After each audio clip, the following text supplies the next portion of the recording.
తెలంగాణ ప్రజలందరికీ కూడా నా నమస్కారాలు తెలియజేస్తా ఉన్నాను. ఇలా స్వయంగా నేను మూసీ మీద ఉన్న బ్రిడ్జ్ మీద నిలబడి మాట్లాడుతా ఉన్నాను.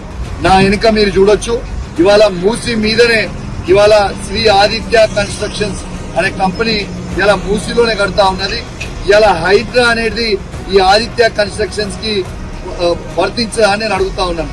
అంటే గొప్ప గొప్ప బిల్డర్ల దగ్గర ఇవాళ రేవంత్ రెడ్డి గారు బ్లాక్ మెయిల్ చేసి డబ్బులు తీసుకొని ఇవాళ మూసీ దగ్గర పేదవాళ్ళ ఇల్లు కూలగొట్టడం చాలా బాధాకరం అని చెప్పి ఈ సందర్భంగా తెలియజేస్తా ఉన్నాను. ఇవాళ జూబ్లీస్ నియోజకవర్గ ప్రజలందరూ కూడా చెప్తా ఉన్నాను, ఇవాళ గిట్ల మీరు రేపు వచ్చే బై ఎలక్షన్స్ లో మీరు కాంగ్రెస్ పార్టీకి ఇట్లా ఓటేస్తే ఇవాళ మీరు రేవంత్ రెడ్డి గారికి మీ ఇల్లు కూలగొట్టమని హైడ్రా కింద లైసెన్స్ ఇచ్చినట్టే అని చెప్పి ఈ సందర్భంగా మీకు తెలియజేస్తా ఉన్నాను. ఇలా గొప్పోళ్ళు డైరెక్ట్ మూసీ మీద కడితే మీకు లైవ్ గా కనబడతా ఉంది. మూసీ మీద కడితే మాత్రం వాళ్ళే మాత్రం కూలగొడతలేడు. పేద ప్రజలవి జూబ్లీస్ నియోజకవర్గంలో ఉన్న బార్డర్ ఏరియాలలో కావచ్చు, కొన్ని జూబ్లీస్ నియోజకవర్గంలో ఉన్న ఇళ్లు కావచ్చు, ఏ విధంగా పోలీసు వాళ్ళని పెట్టి జేసీబీలు పెట్టి ఏ విధంగా పేదోళ్ళ ఇల్లు కూలగొట్టిరో మీరు చూడొచ్చు.